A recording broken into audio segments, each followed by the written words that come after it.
Daniel's here. Correctivity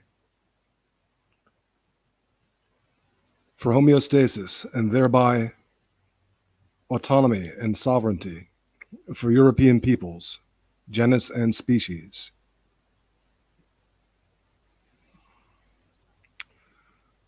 The message from Buffalo, of course, is, or should be for us, get out of the right, finally. In addition to a senseless and futile gesture of killing 7 old black people, 3 middle-aged black people, and 1 younger mixed kind, an 18-year-old white kid threw his life away. It should be needless to say that's not the thing to do, and none of this will do any good. But this is the right wing, and that is the kind of stupidity that their inherently unstable ways will produce. As ever, we will continue to demonstrate how this platform provides the sane course for advocacy and sovereignty by contrast to that kind of thing of the right. But there is more to criticize than just this futile gesture as the right is wont to produce, but the foolishness in what passes for argument and rhetoric about issues like this event and issues of moral order broadly. We'll take a look at Tucker Carlson, liberal commentators on his rhetoric, and a critic of white racism in the evangelical church. There's a long history of this of European proneness to this perspective, this purity spiral, from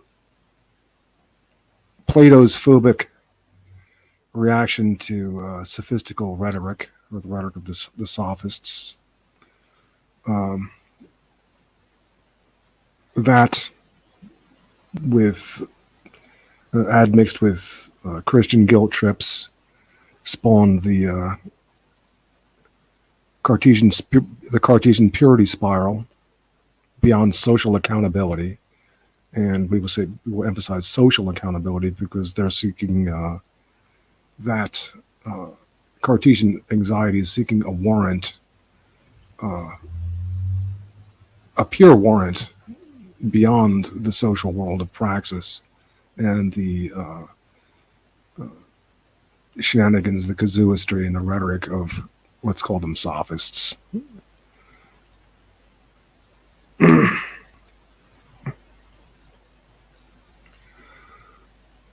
That's on the that's the Cartesian side is the beyond nature side, while the empirical side will be the Locketean side, the empiricist side of the purity spiral.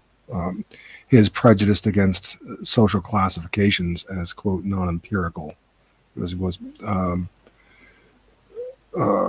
written into the American way and weaponized Alinsky style, not allowing for classifications by European peoples anyway. The quest for pure warrant beyond social accountability and warrant beyond the need for social organization and rhetoric has been red-caped.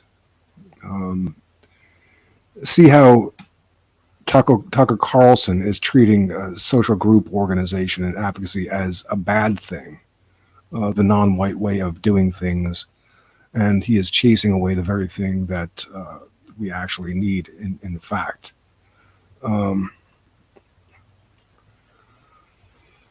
Again, he's constrained by the American way in as much as he feels beholden to that, but there are these basic tenets which, in fact, of course, I would not place above our group interests, the Locketean meritocracy, or even pure democracy, which would be, well, I might play a clip of Stephen Cohen later as he was talking about missed opportunities to promote for America to promote democracy by not allowing the 2014 Ukrainian election to be overturned. But that's badly digressing there. What I mean to say though is that group advocacy for us is more than valid to place above a stance of purity. But this is not something the American way in particular, and its Locketean empiricism heavily constrains that, but especially, of course, as weaponized against us, where we are not allowed to organize as groups while others can. And the best that Tucker Carlson can manage is to say, "Oh, they shouldn't be doing that. That's they're doing racism by organizing as groups. That we should just be a pure meritocracy." Anyway, we'll get into that. It's a good example, of course. This shooting incident in Buffalo is a good example of why we need to be clear that we do not advocate violence. It's not necessary to our course, which is, of course, for group sovereignty. And Tucker Carlson provides some great examples of how right-wing objectivism fails to serve our interests, and his rhetoric in defense fails as well.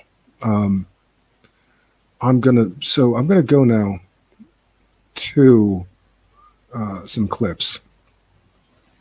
Which one do we do first?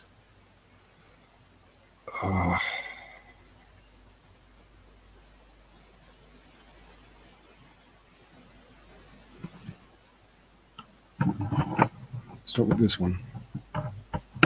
Racially motivated violent extremism. That's what the Department of Justice is calling Saturday's mass shooting in Buffalo that killed 10 people and injured 3 others. This is CNN.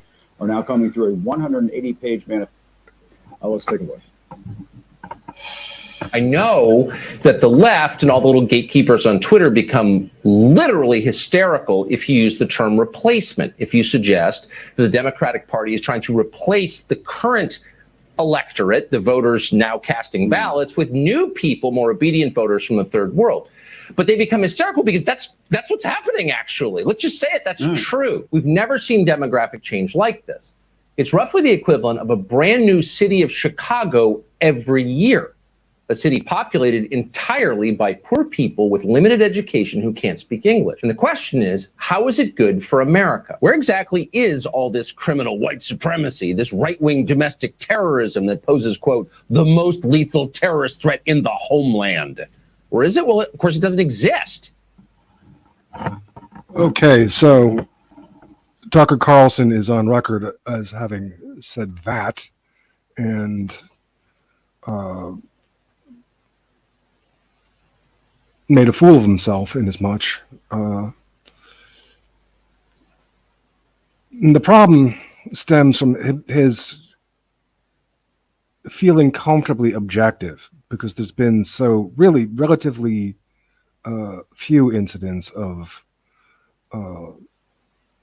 white people engaging in violence against people of color, and so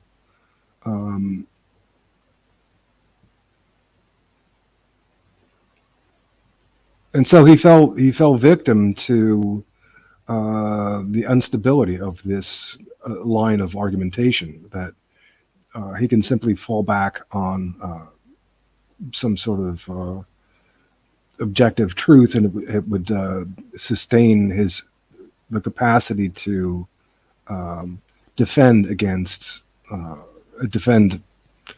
people who are being unfairly accused.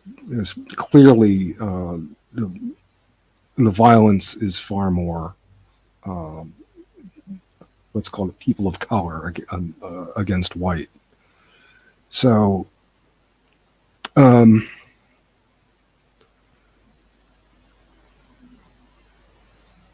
let me go to another clip from Tucker.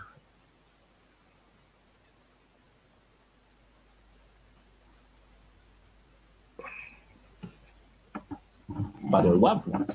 Professional Democrats had begun a coordinated campaign to blame those murders on their political opponents. They did it, they said, immediately. Patron Gendron was the heir to Donald Trump, they told us. Trumpism committed mass murder in Buffalo. And for that reason, it followed logically, we must suspend the First Amendment. That's hardly an exaggeration of what they're saying. Here's a selection from yesterday's Sunday shows. Social media companies and law enforcement have not done enough to monitor, to ban, to restrict, and to limit hate speech on their sites. Hate speech is not freedom of speech. As you know, the First Amendment does not protect hate speech. I'll protect the First Amendment any day of the week, but you don't protect hate speech. You don't protect. Just I'll stop it there. That here Tucker Carlson's taking a good angle and for the fact that the First Amendment in fact does protect hate speech. Private corporations might not. You might get fired or have other problems, but the First Amendment does. And so I don't know what these people are talking about. Tucker and his writers are correct to go after this nonsense, this intimidating nonsense, which would try to apparently try to frighten people from speaking their minds. Let's go more into this Tucker piece. Incendiary speech. You're not allowed to scream fire in a crowded theater. There are limitations on speech, and right now we have seen this run rampant. So what is hate speech? Well, it's speech that our leaders hate. So because a mentally ill teenager murdered strangers, you cannot be allowed to express your political views out loud. That's what they're telling you. That's what they've wanted to tell you for a long time. But Saturday's massacre gives them a pretext, a justification. You have to ask yourself, who behaves like that? What sort of person uses mass murder as an excuse to give a campaign speech or seize more political power? We'll find out tomorrow when Joe Biden travels to the scene of this atrocity in Buffalo to speak to the country. We haven't seen an advanced copy of his remarks, but we can guess what we will hear. Biden's approval rating appears to be the lowest ever recorded for a president this century, lower than Donald Trump's. That is a disaster for his party. The Democratic Party will suffer for this in this fall's elections. Biden still has time to change course and fix it. He could try to improve the lives of voters who are dissatisfied with him. That is entirely possible. That's what politicians typically do when they're down. They listen to the people who might reelect them. But Biden doesn't plan to do that. And we know for a fact because Politico has reported it. Instead, Biden has decided to attack people who disapprove. According to Politico, quote, Biden has taken to telling his aides that he no longer recognizes the GOP, which he now views as an existential threat to the nation's democracy, end quote.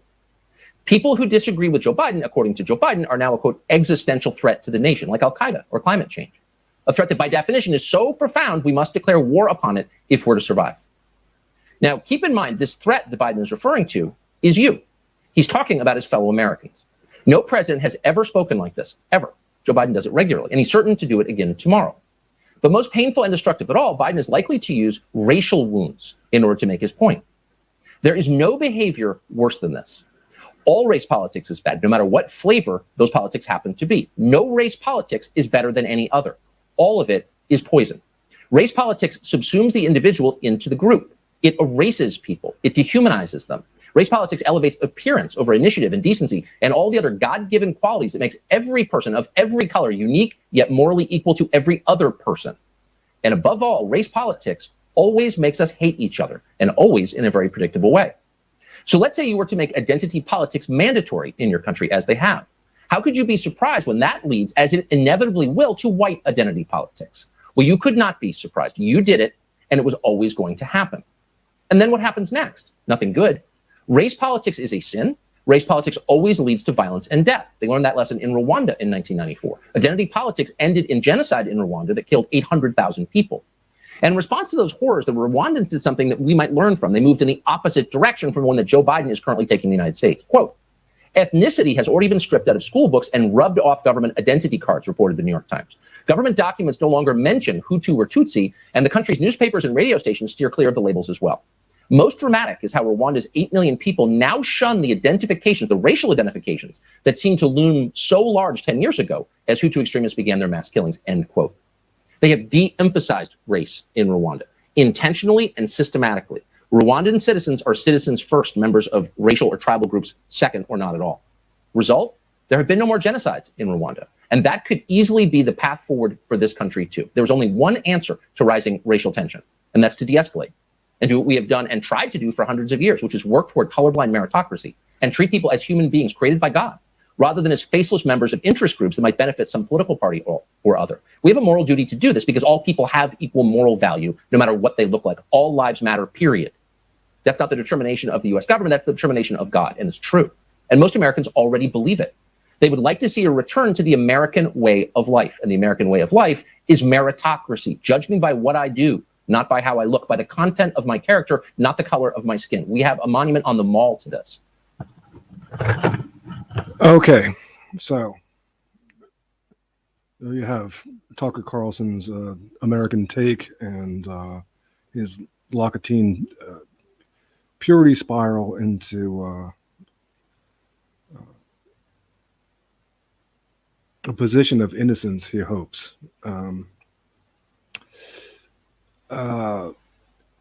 And this is what our antagonists might hope for, you know, as a consolation that we would be defanged as a group, defenseless, not defending ourselves as a group.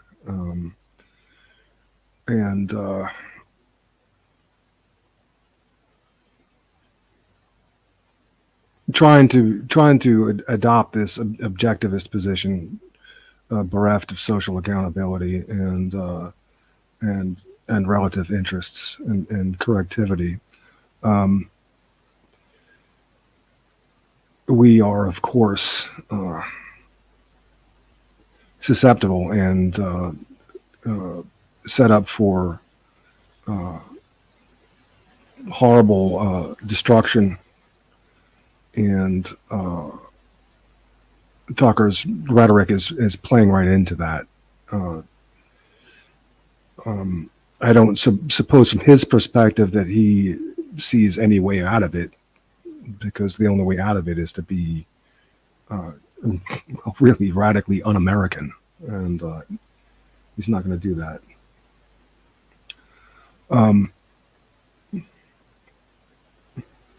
But he's issuing a terrible non sequitur in his discussion, which is to say that ethno-nationalism or group our group organization and interests necessarily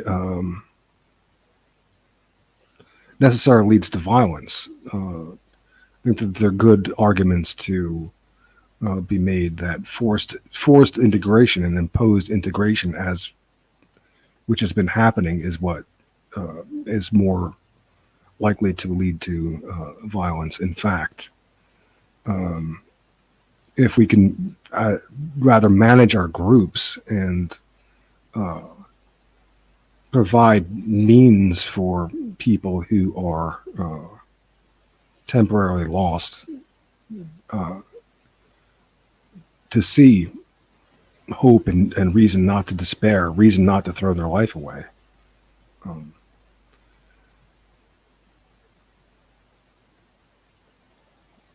This will be the means to stave off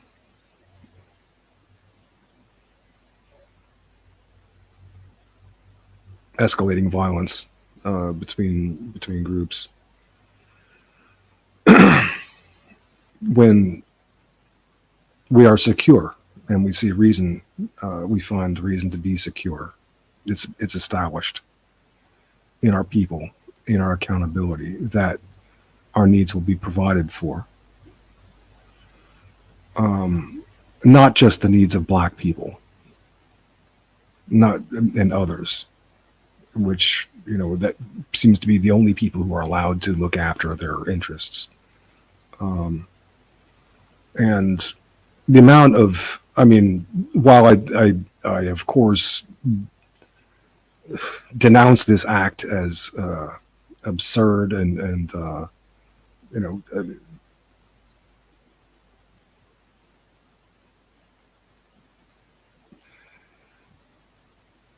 and immoral. The amount of the way the media is going on about this, and people are calling, oh, this is just the greatest evil, and even Greg Johnson, oh yeah, it's evil. Well, I mean, and then just nothing about all the violence that's being committed against European peoples. The summer of Black Lives Matter and whatnot. It's really insane.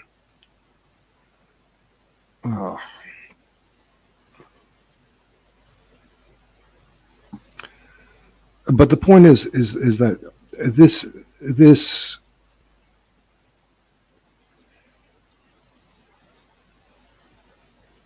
the despair that comes about through this right-wing altercast, through the bereft of social accountability,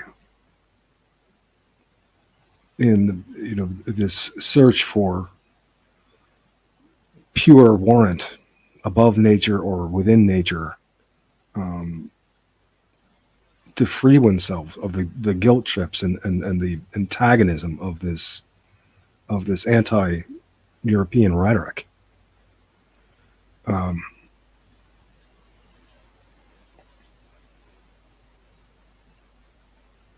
Is just only, it's only illustrated in an absurd act like this, a senseless act like this, in which an 18-year-old kid threw away his life.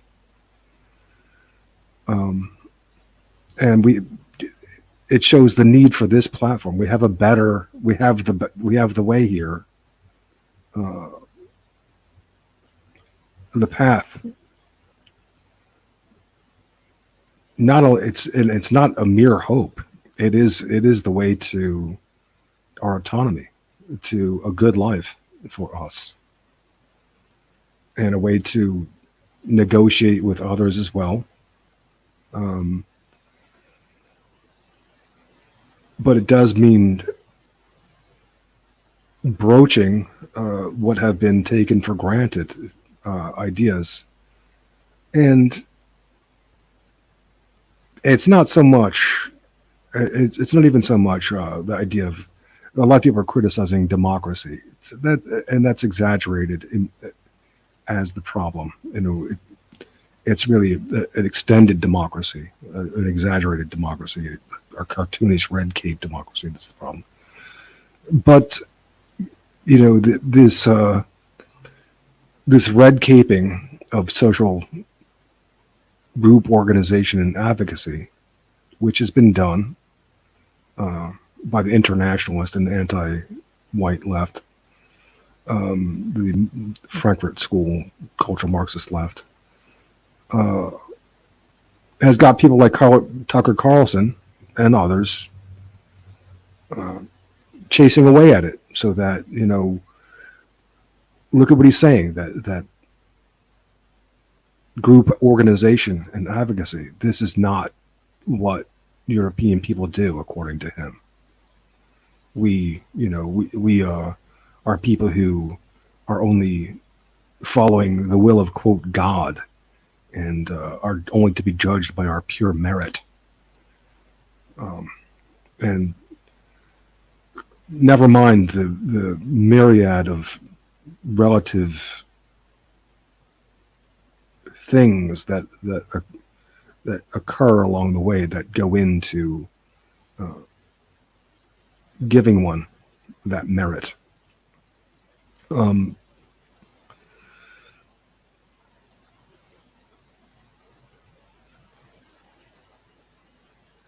But he's saying, he's acting like this is not something that as a white American, this is not something that we don't organize. Well, yeah, group organization was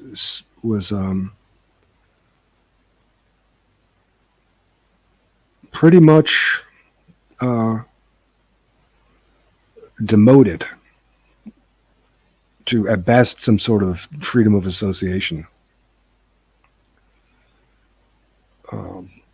a scattered idea, which doesn't do very much justice to biological patterns and their profundity, does it? For this prohibition of classification, and then you add to it the kosher weaponization, and you've got a real problem. Especially when it's unilateral. It's only we who cannot organize, European peoples who cannot classify ourselves. And as you see,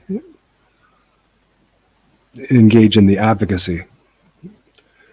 Because what Tucker, if he was an advocate of our people, what he would really be able to say, yeah, this guy was off the rails and it was wrong. Definitely not the thing to do. But you know, there are underlying issues, of course, that were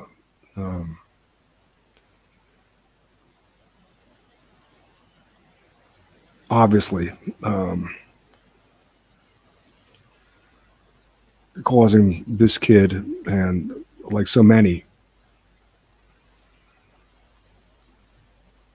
tremendous anxiety, and really we have got to take seriously the fact that we are warranted to look after our people, our kind, our species, especially because we're being attacked as a group. And we certainly are. They're trying to deny that, but the evidence is abundant, and we'll provide all the examples that you need.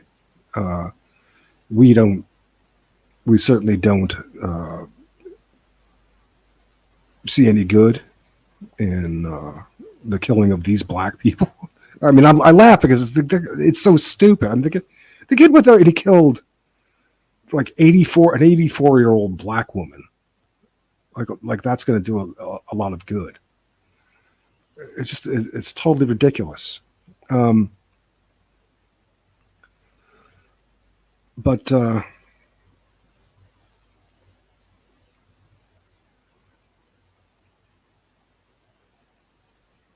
mean, Tucker does not have to. If he was an advocate for our people, he would not be having to say that he believes in purity, and that advocacy of our people is this evil thing, racism, and that it always leads to violence. He wouldn't have to say these things that aren't true.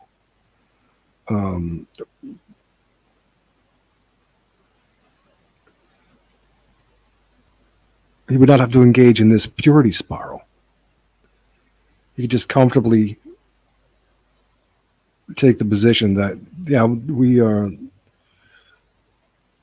advocating our people. That's right. And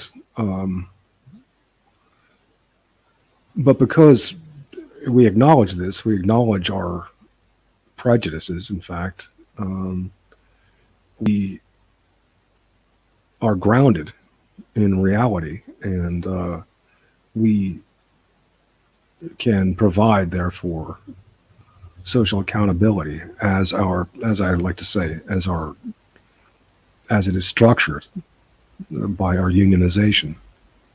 The fact that indeed we're forming a union, and we're looking after the interests of our people. This does not at all entail supremacism. They keep calling, there's all this talk of supremacism. Maybe this guy did claim to be. I don't know.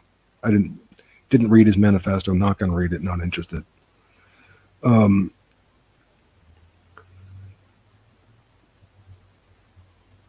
there's nothing supremacist about our trying to defend ourselves. So we're not trying to lord ourselves over anybody else in any way. let alone kill them, let alone genocide them.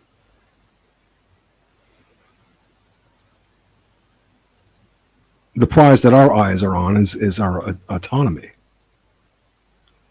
We want to be free not only from these guilt trips, but from the imposition of others upon us. We're made into de facto slaves, having to pay for, support, endure the exploitation of others. We're not, we're not stopping other people from going and living with non-whites, if that's what they want to do. We're basically just trying to form a union which is intent on looking after our interests.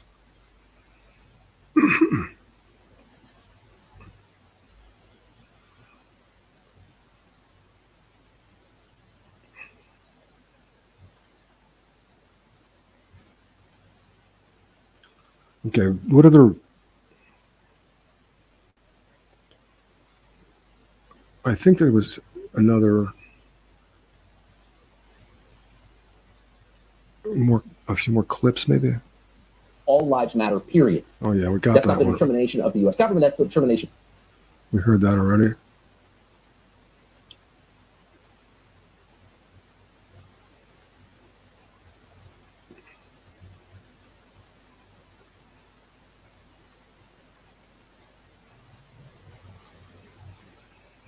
Saturday's massacre by the 18-year-old white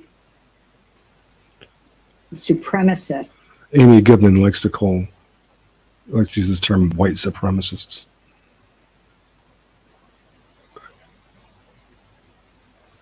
I don't think they needed to play any more of these clips.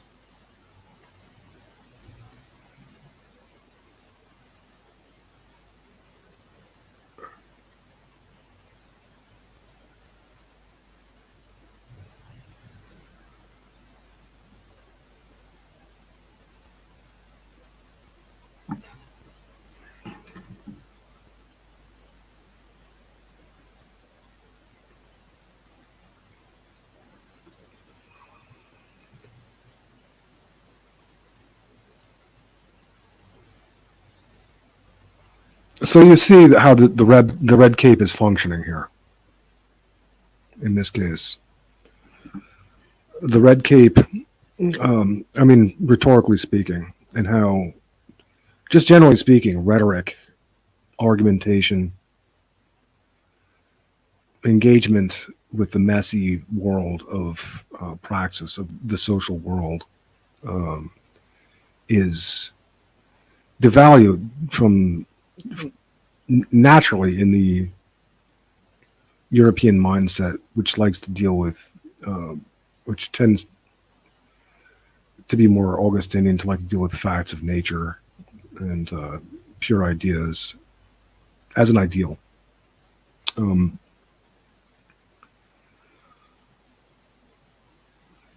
How this tendency of ours is being exploited by the Manichaean devils of the Middle East, which are tricksters and are adept at changing the rules because they know they're adept at dealing with their specialties, or their concern is dealing with other peoples, not necessarily other groups, not necessarily resource. How to get over, how to deal with other groups, whereas we have been more engaged with dealing with nature itself as our biggest problem. And this susceptibility of ours, or this inclination of ours, is being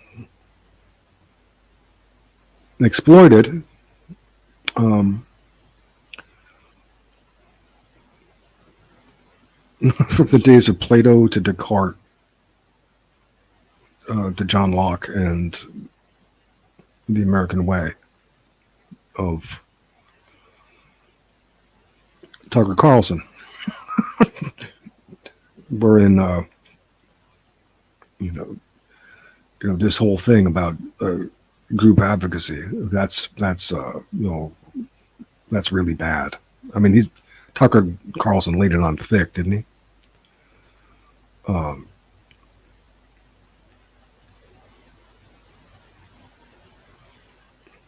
How just evil and it is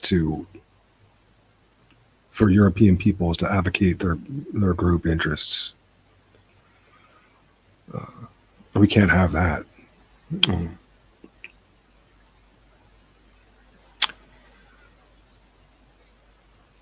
just supposed to lay down and die. Now the talk of they're using this word.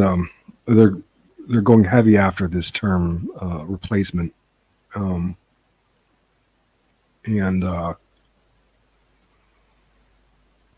I don't think that I've ever used it. I'm not personally. I don't find great motivation in the concern for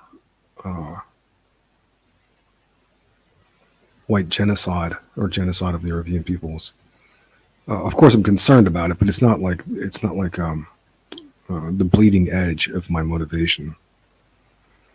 But the replacement issue is awkward in the United States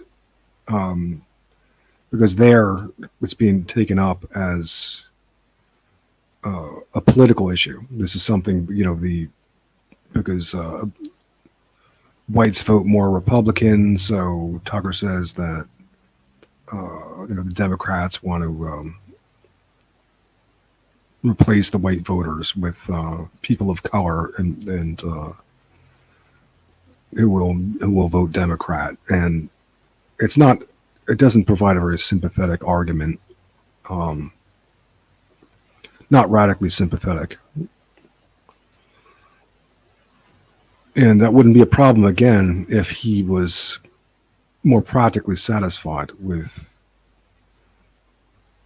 rhetorical advocacy of his folk. Would say, yeah, okay, yeah, right, that's true. I'm advocating European Americans. But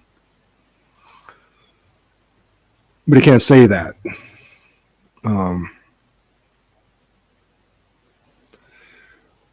the replacement issue, it does have stronger warrant in Europe, where these are native homelands of European peoples.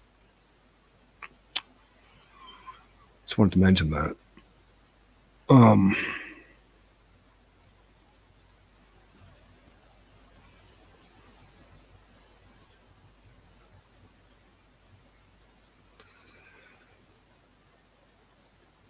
But going to the motivation of, how not particularly concerned in any urgent sense with genocide of our people on the whole, but rather with the qualitative losses and the destruction of the senseless destruction of our way of life, our ways of life, and basically the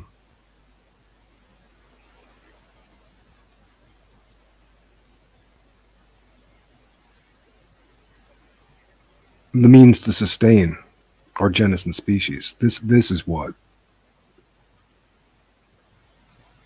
I find motivating. And that correcting that is not a matter of upping our birth rates. It's a matter of establishing borders and boundaries, which can be done. But it does mean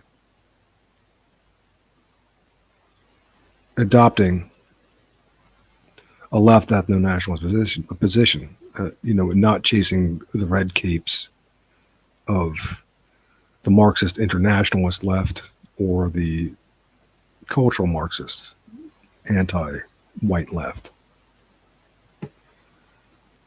which is still happening. And again, this position that this platform that we're offering here, is only shown to be urgently needed because there is nobody getting it right besides this platform. And you have stupid things like what this kid did in Buffalo, and you have the kind of fail rhetoric that someone like Tucker Carlson is proposing, let alone other guys.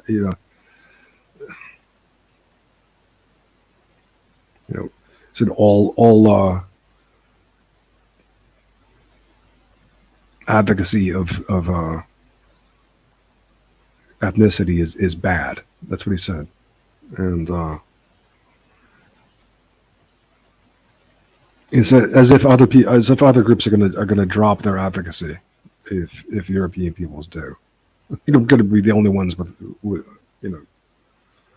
their hands tied behind their back.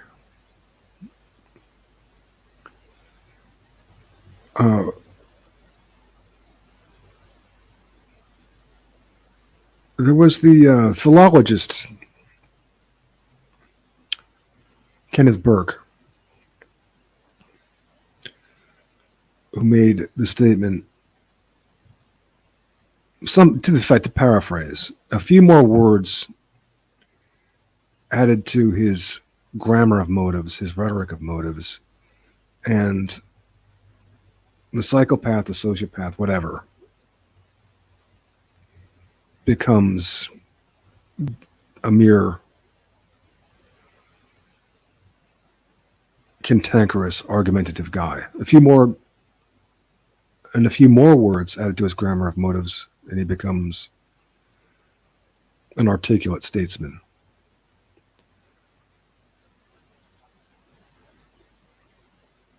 Here, I have to say that these pundits who are taking umbrage to the call for more censorship, as if there's not way too much already of voices which merely seek to defend the European peoples. Here, they're well founded.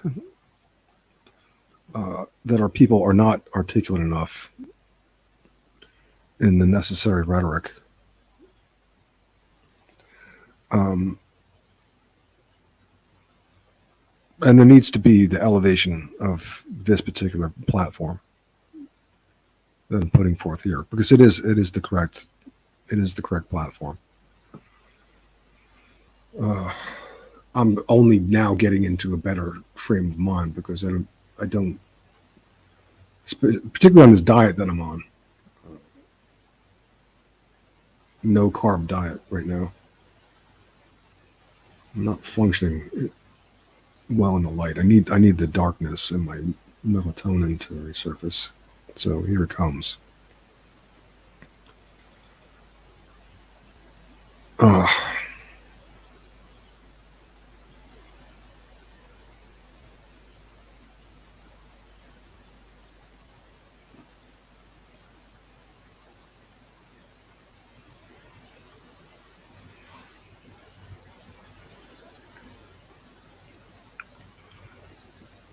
But it's clear that we need to get over this idea, this notion that it's wrong to classify our people, genus and species, and to advocate for our peoples. And this is called racism and supremacism, with all these negative connotations. It's called and it's considered, without, quite implicitly, un-American. Uh,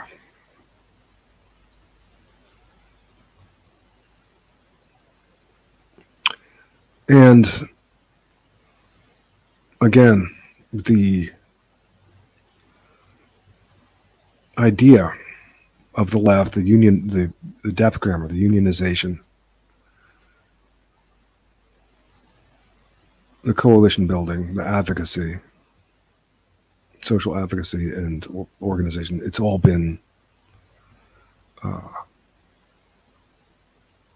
it's been red caped in the sense that it's maintained as something that your peoples don't do or shouldn't do or can't do. And not only has it been done for and by, mostly for non-whites, against us, it's been ridiculously exaggerated and weaponized against us to the point where,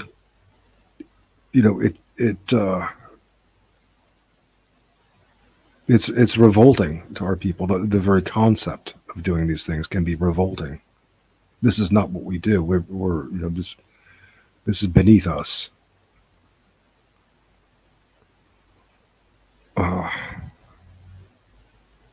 That's red caping to turn us off to the very underlying ideas that we need if not outright, make it outright prohibited, illegal for us to advocate our people.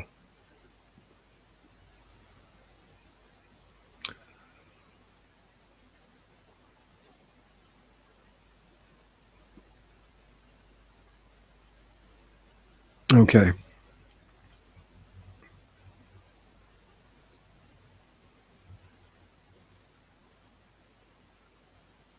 But I think that's the important thing to emphasize, that yes, if the what the kid did was wrong, and it's not only tragic for the people that he killed, but for him to have wasted his life like that. But this is not a corollary to group advocacy at all. On the contrary, this is an expression of disorganization and a desperate means for a desperate means of voice and accountability, where there was no structural avenue for correction. That's what it was. Where only right-wing channels provided. And this is what happens when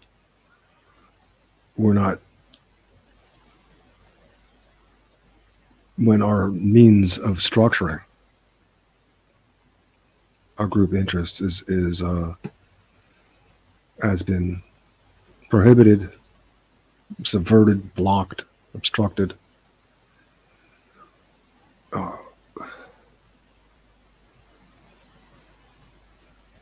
Doesn't take any great magic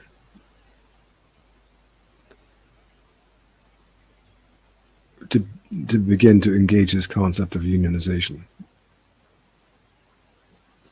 And yet, once established, once social accountability is established and structured through this concept of unionization and coalition building,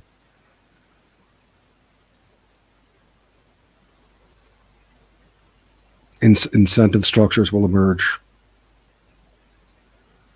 all sorts of practical solutions, but also the realm of ideological motivation will emerge as well.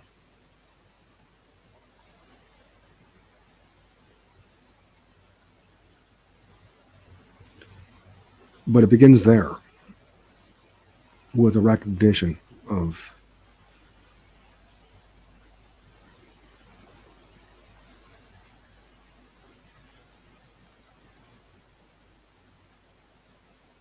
how the means of our homeostasis, our moral order,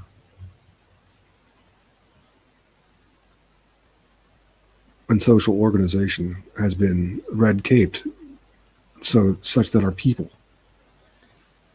are chasing the misrepresentations of it, chasing them away as if the problem, and chasing away the very underlying concept that we need, as if the problem.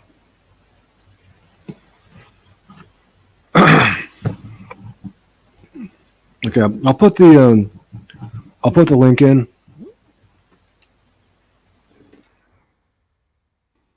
Somebody wants to come on. Otherwise, we'll have to be a short show. It's not in a good frame of mind today. I'm sorry about that. I touched on the issues as I wanted to.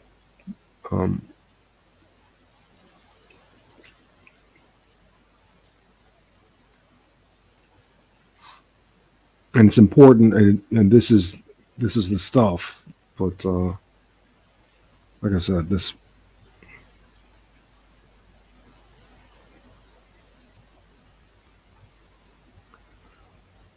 new diet.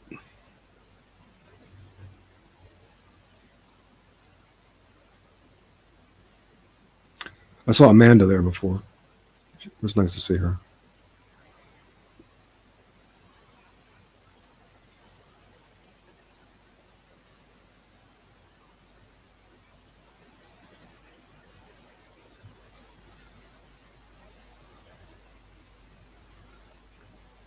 Red 5 Golf, who is the guardian of what is hate? Indeed.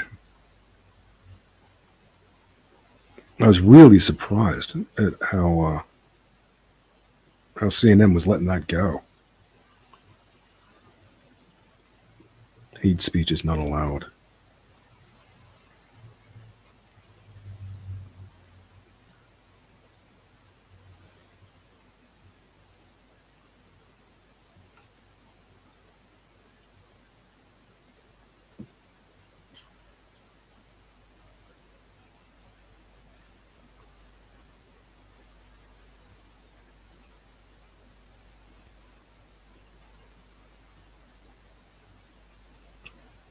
Anybody there? Okay, I'll give it another minute if anyone wants to join the show. So we've got a few people here.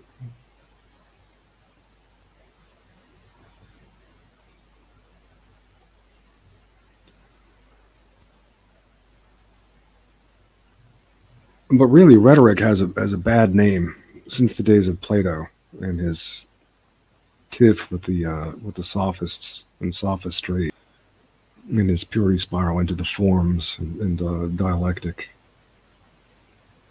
Kind of spawns the Cartesian purity spiral, in part also a reaction to Christian guilt trips, which is another form really of rhetoric. You can say that that's a sophistry. Particularly egregious one, a red caping of moral order, I'd say. And on the empirical side, you have John Locke, the empirical side of the Cartesian divide, in his prejudice against prejudice, which is to denounce group classifications as a fiction of the mind, a concept which was written into the American way by Thomas Jefferson, and thereby you have individual rights and their imprints, their perceptual imprints stamped into the brain and formed into associations and this is supposed to be a concept which is sacrosanct, overriding anything like group patterns, right?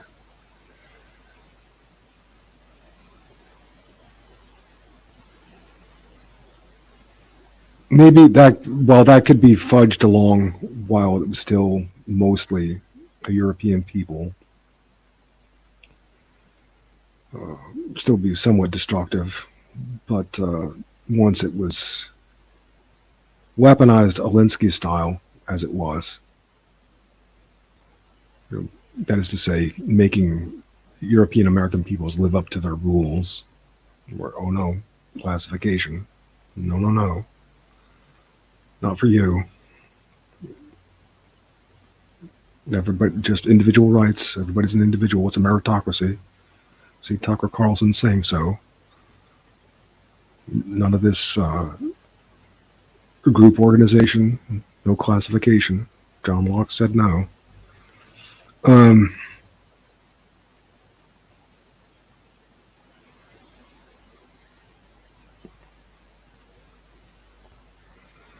Therefore, group advocacy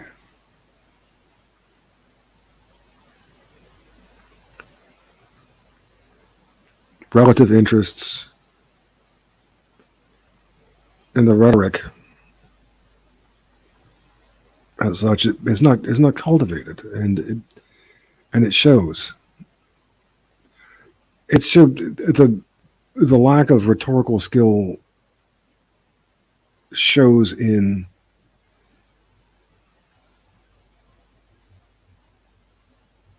most of the interlocutors that have engaged in over the years in these concerns, and it starts,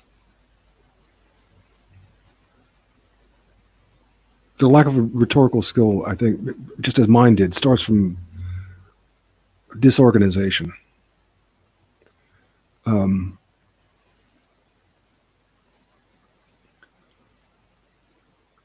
Because when you're trying to stretch for these this objectivist grounding, there comes a reflexive effect of hyper-relativism. And if you don't have, something like the Kantian principles, or something like that, to rely on to maintain your coherence, you're prone to be all over the place, unprincipled, and not making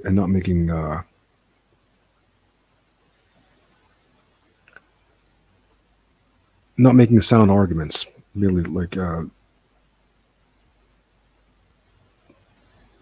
reacting in a kind of homeostasis, or not homeostasis, excuse me, reacting in a kind of cybernetic way.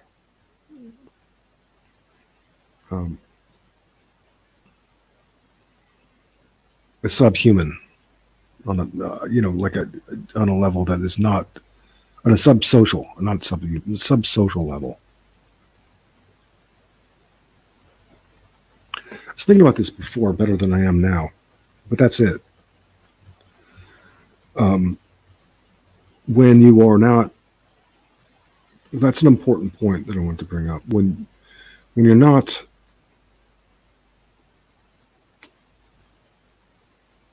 provided the structuring, the unionized structuring and social accountability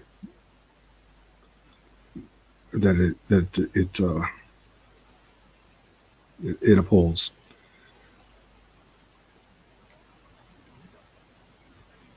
then correctivity is going to sink down into that subhuman level where it is more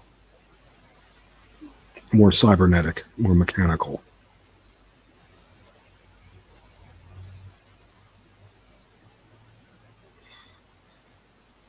Less agentive.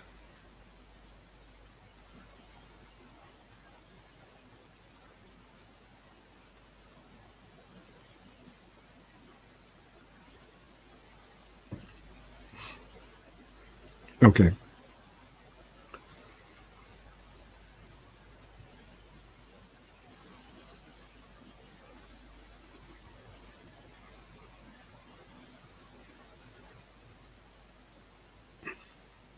I'll give it one more minute if anybody else wants to join.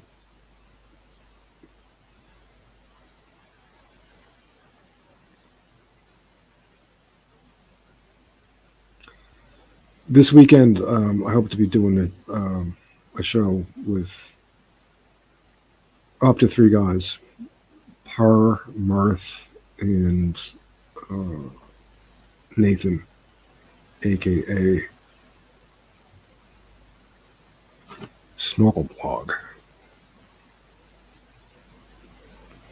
But I wanted to go on record, of course, just to do a quick show to go on record saying that what this guy in Buffalo did is not us. You know, that's the good thing, you know, and we're not advocating anything like that. And there's no point to it. And that's a big advantage of this platform. Is that it's on solid ground. It's innocent, and it's the perfect platform by which to advocate the DNA nations.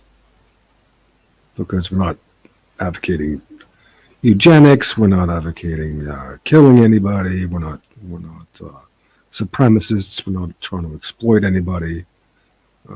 We can negotiate fair trades with other people, negotiate our human and pervasive ecology. Solidly grounded. There's no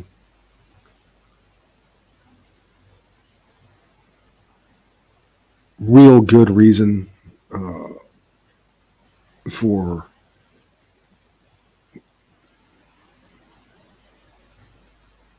people to try to shut down our project. We're trying to defend ourselves.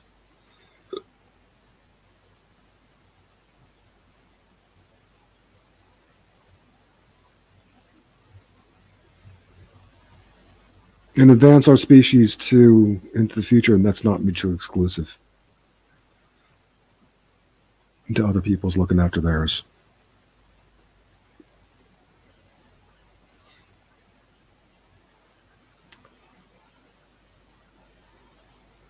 And you know, that's very interesting to me.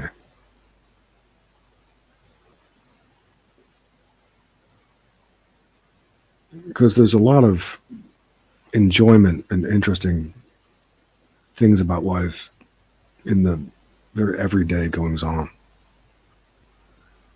I don't see the need to jazz it up with war and violence whatsoever. And anybody who is tickled by that stuff, well, you know, get out of my way. You're the one who's not interesting to me.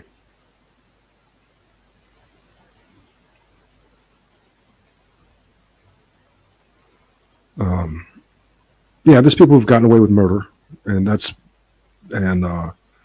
you know, I, like anybody else, you know,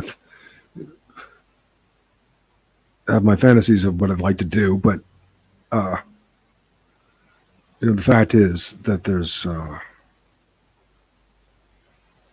too many bad people out there who really deserve a comeuppance, and so we've really just got to bear down and focus on the essence of what we can do, which is pursue our sovereignty. Then one day, you know, when we have a new legal system in order. Maybe we can address some of the real villains, but that's a ways off.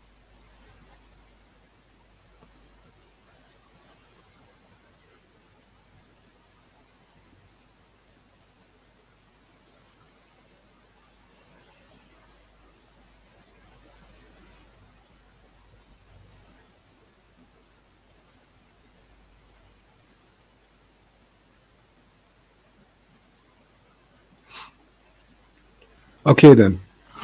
I just wanted to make that statement to make sure it's known that to distance ourselves from the right, to tell everybody with any sense, get out of the right,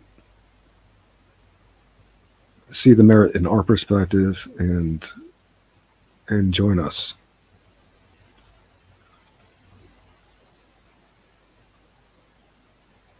And I thank you all, and bye for now, and we'll see you this coming weekend, hopefully with